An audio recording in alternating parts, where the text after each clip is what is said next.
this is my new 3-inch sub 250 grams FPV drone. In this video, you'll get to see the build process and how you can build your own. Here are the components I used in this video. You'll find links to everything in the description if you want to build your own Seeker 3. I'll go into more details about the parts I chose later in the video. When I decided to build a sub 250 gram quad and started looking for a frame, I ended up choosing the DeepSpace Seeker 3. There are plenty of reviews of the bind and fly version, but not many actual build videos out there. With this frame, you get everything you need and more. It comes neatly packed in a small box and all the parts are individually wrapped. One of the things I liked the most, and something other frame suppliers could learn from, is that all the screws are sorted into separate bags labeled with their quantity and size. This way, you can set up a system before you start and you don't waste time hunting for the right screw. This frame is a DC frame, which means the shortest arms are at the front. Other than that, it's very easy to assemble. It has a split deck design with a bottom plate, middle plate, and top plate. I couldn't find an online assembly manual for the frame, but it comes with a clear instruction sheet in the box showing which screws to use and where.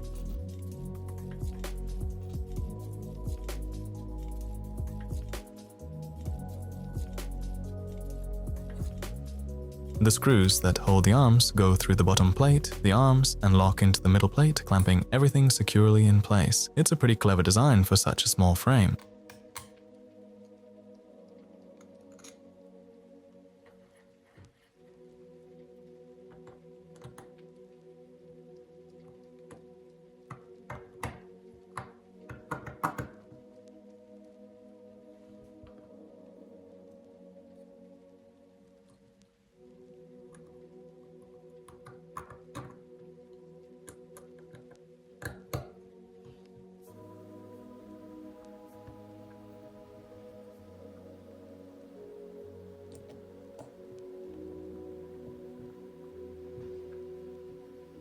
Tighten the screws gradually, a little at a time on each one, just like you would when mounting a car wheel. Make sure they're secure, but don't over-tighten them.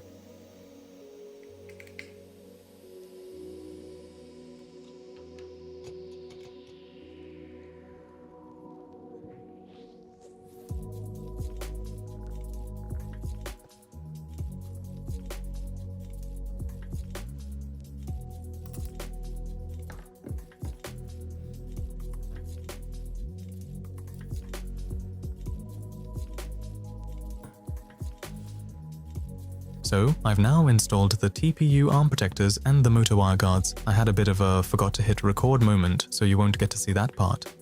But anyway, the frame does come with TPU parts included. I just wanted them in red, so I reprinted them. I used a small dab of super glue to secure them in place.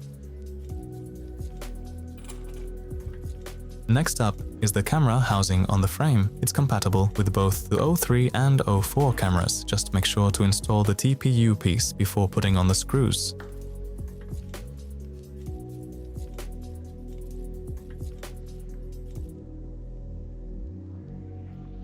Now the frame is pretty much complete and we're ready to install the electronics, starting with the motors.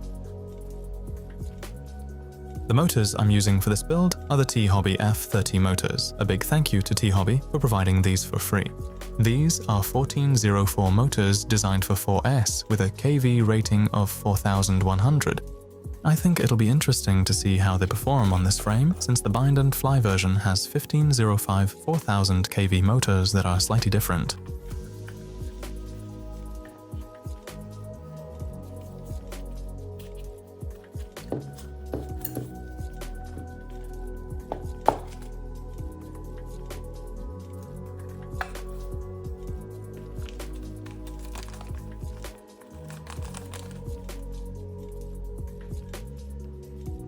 I'm not a fan of running motor screws through TPU, but in this case the screws go all the way through and the TPU part is secured with super glue. Be careful when tightening these screws. They should be snug, but with screws this small, it's very easy to strip them.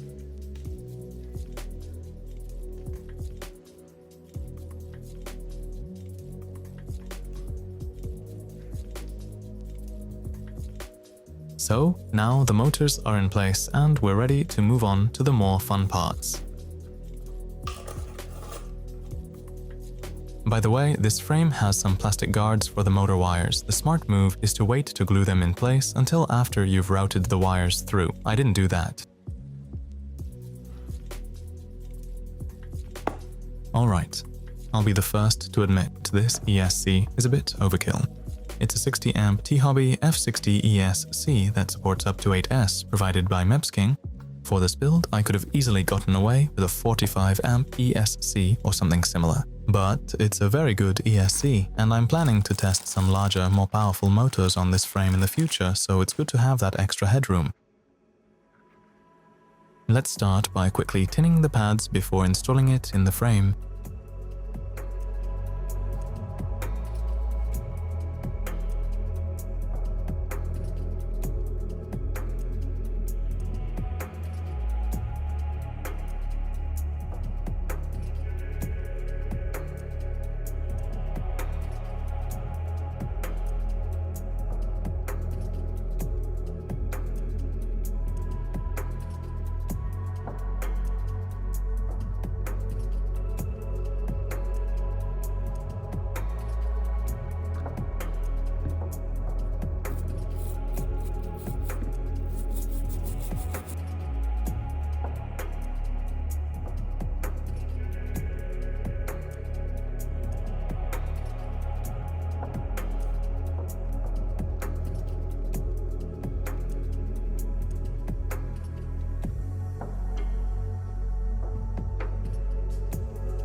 So, before I show you a common issue that often comes up with these small frames, I'll show you the flight controller I'm using. This is a MEPS F7 Mini, also provided by MEPSking. It's an ultra-light flight controller with an F7 processor. It can run a PID loop at 8 kHz and has all the necessary UARTs, including a DJI plug.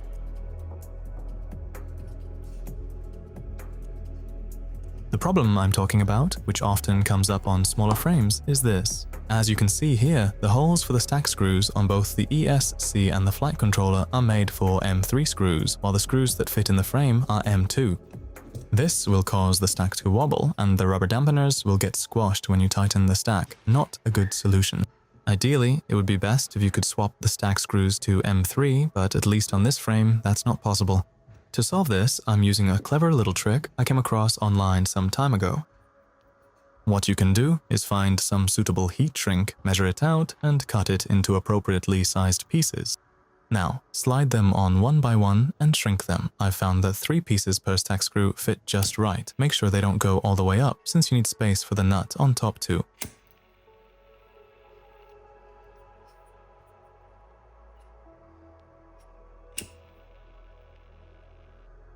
Now, after doing this 3 times on each stack screw, the stack should sit much more securely and you can tighten it without it moving around, and we can continue with soldering the motors.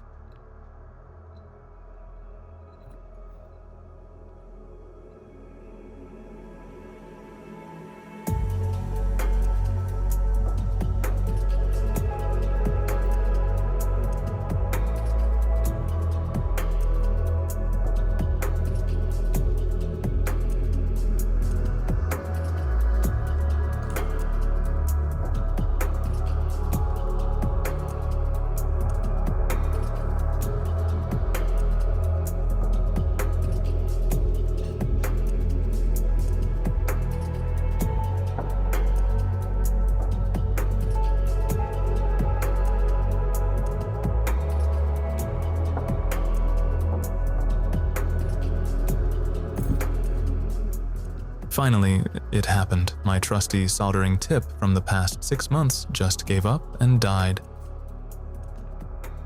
But I've got to say, this tip has been through a lot of use over the past few months, and this type isn't exactly the most durable out there. This type costs around $10 on AliExpress, so always keep a spare on hand. I've been looking for a new soldering station. Right now I use a TS101, but I'd like something more like a traditional bench station. If you've got a good recommendation, drop it in the comments.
Finally, I clean off any flux residue using isopropyl alcohol and a toothbrush. It's become a habit for me at this point. Some people say it's unnecessary, but I think everything just looks much better when it's clean and tidy.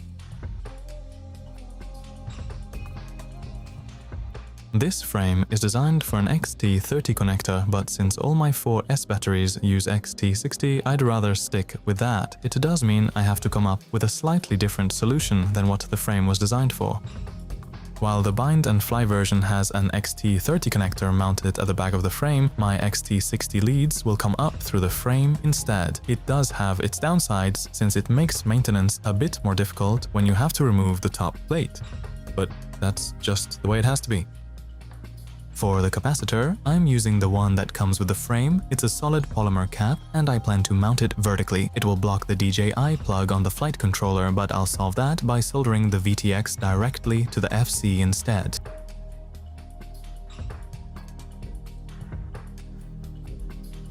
This capacitor has a marking on top that shows which side is ground, so make sure to orient it correctly.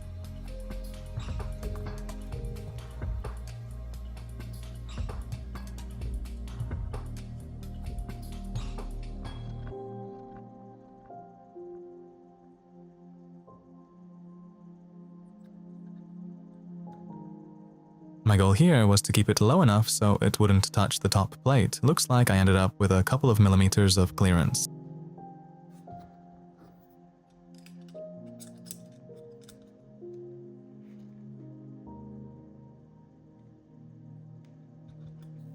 I'm using 14 gauge wire here, the same as on my batteries. On a 5-inch build, 12 gauge is usually more common. When tinning these wires, don't use too much solder. They'll soak up everything you give them and quickly become stiff and hard to work with.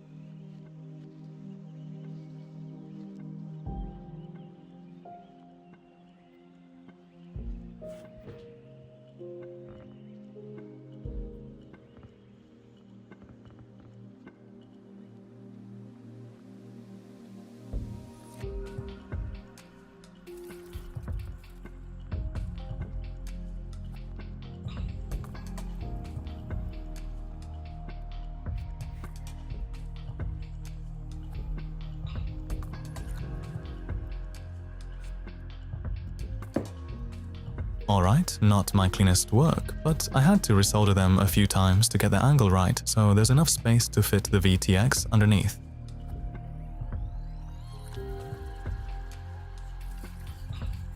The VTX I've chosen is the Flywoo DJI 04 wide kit. I've used this in several builds before, and I am very happy with it. With the new lens Flywoo has installed, you get to the same point of view as the 04 Pro. I highly recommend this kit, and I've added a link to it in the description. This kit comes with a longer MIPI cable and a casing for the air unit itself. They've also added an antenna that more closely resembles the form factor of the 04 Pro antennas. Price-wise, it costs roughly half as much as the 04 Pro, so if you're not craving the Pro, this is a really good alternative. Looks like I've got the angle of the XT60 wires right. Now I'll secure the XT60 pads and the capacitor a bit before mounting the VTX. To secure the XT60 pads, I'm using this T8000 glue. It's amazing. It insulates, makes things waterproof, and keeps the cap from bending too easily. I've added a link to this in the description. I've said it before, but I really think everyone should have a tube of this on hand.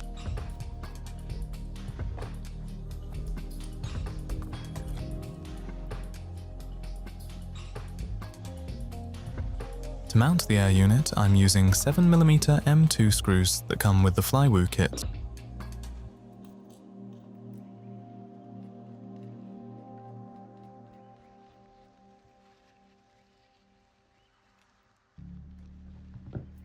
Now the VTX is in place, so it's time to install the flight controller and the receiver.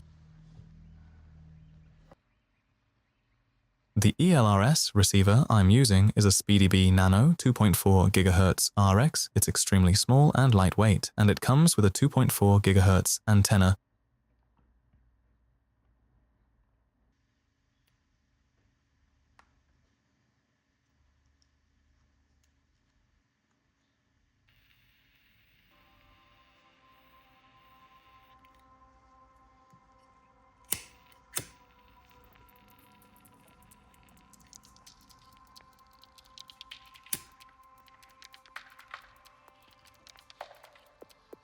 To mount the antenna, I'm using the TPU part that comes with the frame. It includes mounts for both the receiver antenna and the VTX antenna.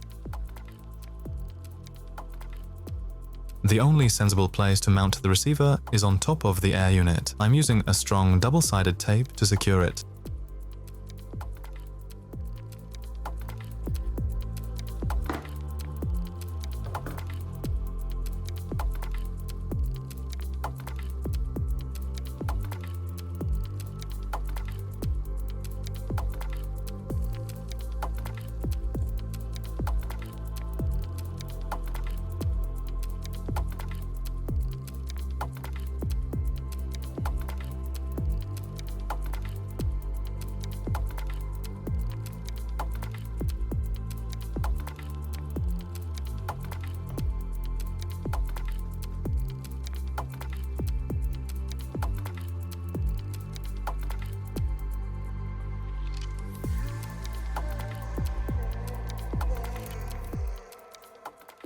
The TPU mount for the air unit antenna is designed to fit both the 04 Pro, which has 2 antennas, and the 03, or like in this case, the Flywoo kit, which only has 1 antenna.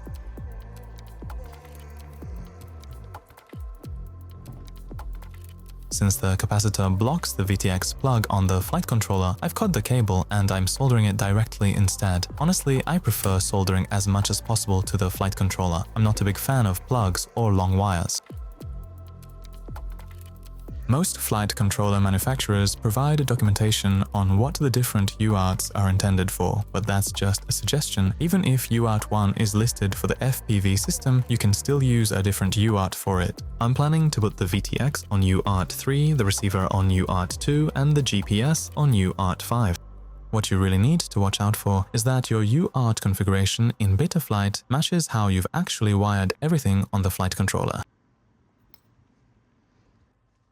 Most flight controllers have 1 or 2 5-volt pads that are also powered by USB. It can be convenient to connect the receiver and GPS to these, so you don't have to connect the battery while working in Betaflight.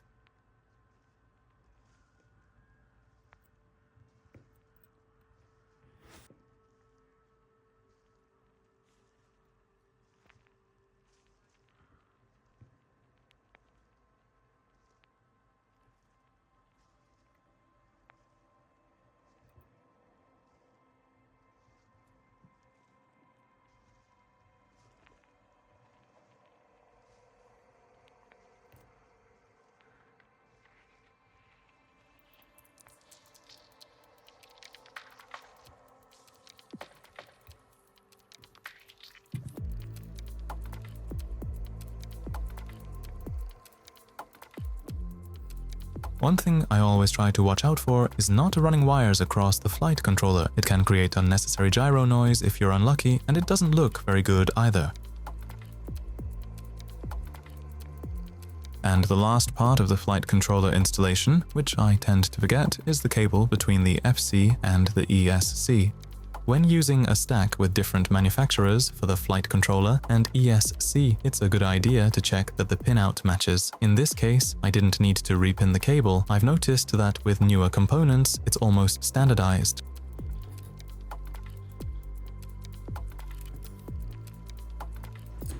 To soft mount the camera, you get two different options included, one made of TPU and one made of silicone. For the O4 Lite, which is quite sensitive to jello, I'm going to use the silicone mount.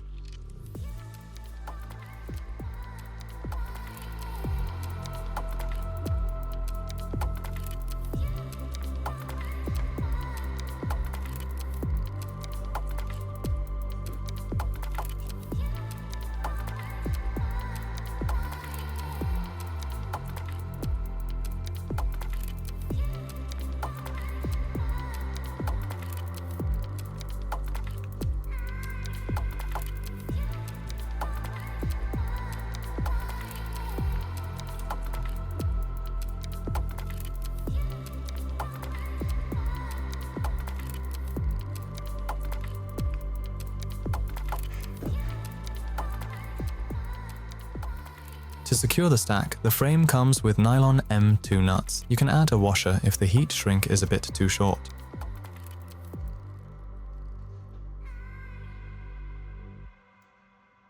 The GPS module I'm using is a Batian M10 16 by 12 mm. I spent some time trying to find the same one used in the bind and fly version. It's a mini GPS, so I don't have huge expectations for its performance, but at least the placement on the frame is ideal.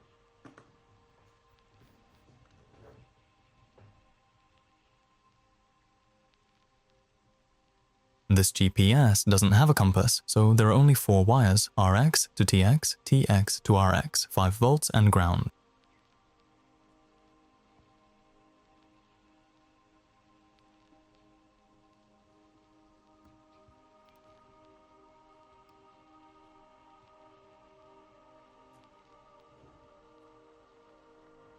So the final step before this Seeker 3 is complete is soldering on the XT60 connector. The frame isn't designed to fit an XT60 socket, so it'll stick up slightly, but that is not a big issue. A useful tip when soldering XT60 connectors is to twist the pins slightly with pliers so they face the same direction. It makes it much easier to line everything up. Another tip is to plug in an old smoke stopper while you're soldering. It helps draw heat away instead of letting the connector deform.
Sometimes, when the wires are in awkward positions, you have to get a bit creative. And remember, round is ground.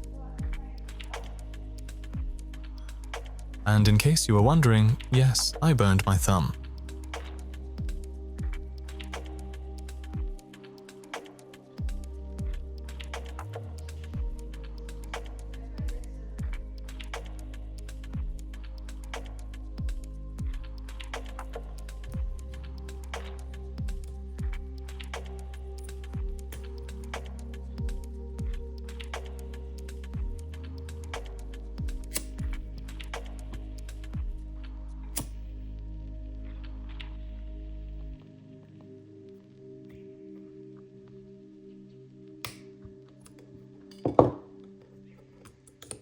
Now we're getting close to finished. From what I've flown so far, I'm really impressed considering how small it is. I honestly think this is the perfect sub 250 frame. It also comes in a 3.5-inch version, but keeping that under 250 grams would make it very minimalistic. In many ways, it flies like a 5-inch, and it's definitely a great option for beginners. Now, finally, a smoke test. I usually like to do this earlier in the build, but because of the XT60 connector, it was a bit tricky this time. I do like this smoke stopper from SpeedyBee. You can adjust the amp limit all the way down to 1 amp. 3, 2, 1. Looking good. Now, on to the props. The props I've chosen are some sweet-looking red ones from HQ Props. They're called HQ Durable Props and use a T-mount. I'll put the specs up on the screen so you can check them out.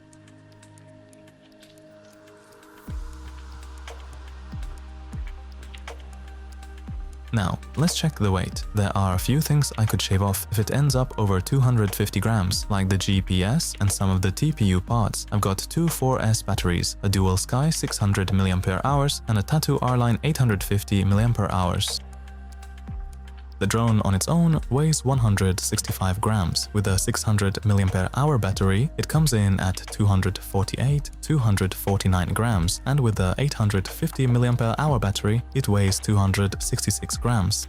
When it comes to flight time, I got around 6 minutes on the Tattu battery. Looking back at the footage, I could probably have pushed it a bit further. It was also pretty windy that day, so that definitely had an impact as well. You can also see that my current meter needs to be calibrated. It's showing completely wrong numbers. To fix that, I use a really handy little calculator made by Oscar Liang. Shout out to him.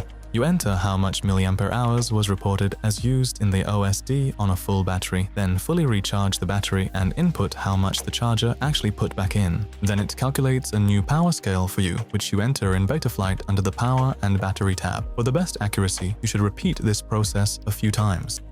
On the smaller 600 mAh battery, I got a little over 4 minutes and 30 seconds. Now, with a properly calibrated current meter, it shows that I used almost the entire battery. So, that's it for this video. I've linked all the components I used in the description. Don't hesitate to ask if you have any questions. And finally, if you enjoyed the video, make sure to leave a like and subscribe.